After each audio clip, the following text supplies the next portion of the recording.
লক্ষ্মীর ভান্ডার করেছেন, তাহলে আমাদের জন্য মা ফতেমা ভান্ডার খুলুন। মানুষকে বিভ্রান্তি ফেলছে। আচ্ছা, আপনি লক্ষ্মীর ভান্ডার করেছেন, ওয়েলকাম, মেনে নিলাম। লক্ষ্মীর ভান্ডার করেছেন, তাহলে আমাদের জন্য মা ফতেমা ভান্ডার খুলুন, মা খাদিজা ভান্ডার করুন। আপনি কেন আমাকে লক্ষ্মী বলছেন? প্রতিবাদটা আমাদের এই জায়গায়, নওশাদ সিদ্দিকীর প্রতিবাদ এই জায়গায়। আচ্ছা, আপনি দুর্গাপুজোতে 1,10,000 দিচ্ছেন, আমার ইমাম সাহেবকে আপনি 20,000 টাকা দিচ্ছেন না কেন? আমি তো বলছি আপনি 20,000 টাকা দেন, আমি আপনার সাথে একমত হবো, মানে আপনার সাথে দাঁড়াবো, আপনার পাশে গিয়ে দাঁড়াবো। আপনি ইমাম সাহেবকে 20,000 টাকা দেন, কেন আপনি 2,500 টাকা দিচ্ছেন? আর ইমাম সাহেবরা সেই 2,500 টাকা নিয়ে তাদের মনুষ্যত্ব বিবেকটা বিক্রি করে দিল। একটু বুঝবেন, শুধু ওই 500 টাকা নেবো আর ওই ছুটে গিয়ে ভোটটা দিয়ে দেবো, এটা করবেন না। বিবেক মনুষ্যত্ব জাগ্রত রাখুন। ভোটটা কোথায় দিলে আপনি আমাদের ভোট দেবেন আমরা বলতে চাইছি না যে আমাদের ভোট দিন। আপনি ভোট কাকে দেবেন সম্পূর্ণ আপনার ব্যক্তিগত ব্যাপার। আপনার মেমোরি পরিশুদ্ধ করবেন, কাকে দিলে সমাজ উন্নতি হবে, সাধারণ মানুষ উন্নতি হবে, এলাকার উন্নয়ন হবে, তাকে ভেবেচিন্তে আপনি ভোট দেবেন। আজ কদিন দেখছি ফেসবুকে শুধু লেখা হচ্ছে যে নওশাদ সিদ্দিকী কোনো উন্নয়ন করেনি তার বিধানসভা এলাকায়। দেখছেন না? আমি দেখতে পাচ্ছি, কিন্তু আপনারা দেখছেন না। আজকে শুনে যান, মাইকের আওয়াজ যত দূর যাচ্ছে, তৃণমূলের বন্ধুদের বলছি, একটা বিধায়ক যদি তার বিধানসভা এলাকায় কাজ করতে না পারে, সেই ব্যর্থতা বিধায়কের নয়, সেই ব্যর্থতা হচ্ছে আপনার সরকারের। কারণ আপনার সরকার তাকে কাজ করতে দেয়নি। কাজ করার অনেক প্রসিডিওর আছে। যারা পঞ্চায়েত চালান, যারা এক্স সদস্য আছেন, তারা জানবেন, পঞ্চায়েতের কোনো এলাকার কাজ করতে গেলে পঞ্চায়েতের একটা খাতা থাকে ওয়ার্ক অর্ডারের। সেই ওয়ার্ক অর্ডারের খাতায় কাজটা তুলতে হয়, তোলার পরে তারপর পাস হয়, তারপরে কাজ হয়।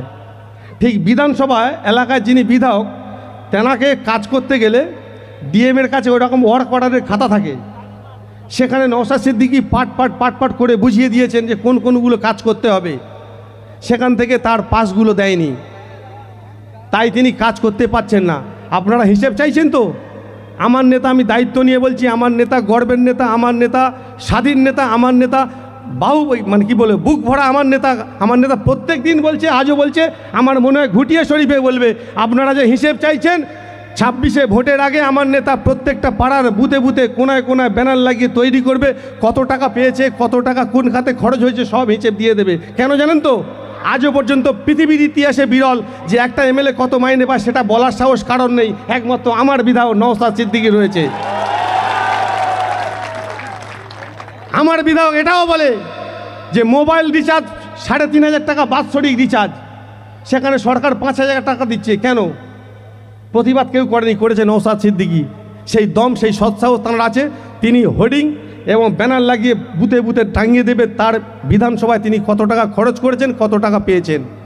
যাই হোক, চেয়ারম্যান চটে বসে মাইক ধরে বিভিন্ন জায়গায় বিভিন্ন যেখানে যে সিচুয়েশানে পড়েছে আপনাদেরকে বুঝিয়ে বলছেন। তারপরেও আমি আপনাদেরকে একটু বলি, ধরুন আপনার কোনো ছেলে কোচবিহারে কাজে গেছে বা বিদেশে কাজে গেছে, আপনারা অহেতুক আতঙ্কিত হবেন না। সেই ছেলেকে ফেরতও আনবেন না। তার বাবা মা সেই ফর্মটা নেবেন, সেই ফর্মের তলায় বাবা মা সই করবেন, ছেলের নামটা সই করবেন, লিখে নিচে বকলমে আমি উমুকের বাবা বলে লিখে ফর্মটা সাবমিট করবেন। বিএলও নেবে, ড্যান্স করবে আর বাপ করবে। বোঝাতে পারছি? তাহলে ফেরত আনার দরকার নেই। 2 নম্বর পয়েন্ট, ধরুন বিএলও আপনার বাড়িতে গেল না, আপনি বিএলওর কাছ থেকে নিতে যাবেন না। যে বিএলও আপনার বাড়িতে ফর্ম ডিস্ট্রিবিউট করতে যায়নি, সেই বিএলওর নাম, ছবি আর কোন বুথ সেইটা লিখে আপনারা আমাদেরকে দেবেন। ওকে কলকাতা হাইকোর্ট পর্যন্ত টেনে নিয়ে দেওয়ার দায়িত্ব আমার এবং নওশাদ সিদ্দিকী আর মালেক ভাইয়ের। ও যত বড় হুনো হোক, যত বড় দাদার ছত্রছায়ায় থাকুক, সেই দাদার কাছ থেকে আমরা কাদা করে ওকে কুমোরটুলিতে যেমন পাঠাবো, সাথে সাথে হাইকোর্টে যা নিয়ে যাব আর আনবো, নিয়ে যাব আনবো। তারপরে আসা যাওয়ায় এমন পয়সা খরচ হবে, ও তখন ছুটে এসে বলবে তোরা 293 আর আমরা হলাম 1। আর একটু পরে আসবে ওরে তোদের ধরম বাপ। তোরা 293 আর আমরা হলাম এক, একটু পরে আসবে ওরে তোদের ধরম বাপ। বুঝতে পারছেন তো? একটু পরে আসবে। যাই হোক, তো বিএলওদের সম্পর্কে আপনারা ভ্রান্ত ধারণা নেবেন না।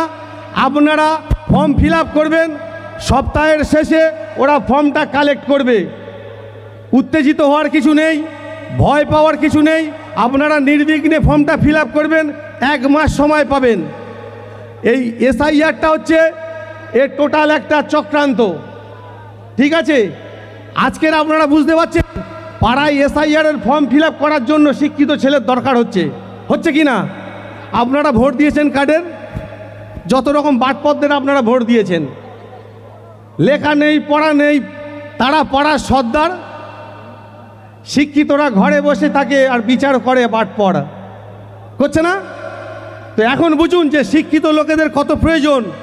আপনারা শিক্ষিত লোকেদের জনপ্রতিনিধি করবেন, তাদের হাতে ক্ষমতা তুলে দেবেন, তবে আপনার এলাকা উন্নয়ন হবে, তবে আপনারা ডেভেলপমেন্টের জায়গায় পৌঁছাবেন, তবে আপনাদের মনুষ্যত্ব এবং বিবেকের কি বলবো উন্নয়ন ঘটবে, বিস্ফোরণ ঘটবে। সেই জন্যে আমরা নওশাদ সিদ্দিকীর ছত্রছায়া এসে আজকে রাজনীতিতে এসেছি। আমরা রাজনীতি করতাম না, কেন জানেন তো? রাজনীতি সবাই বলে নোংরা, সবাই বলে নোংরা। নোংরা কেন? নোংরাটা হচ্ছে এই বড় বড় ঝান্ডা যারা, তারা নোংরা করেছে। কারণ কি জানেন তো?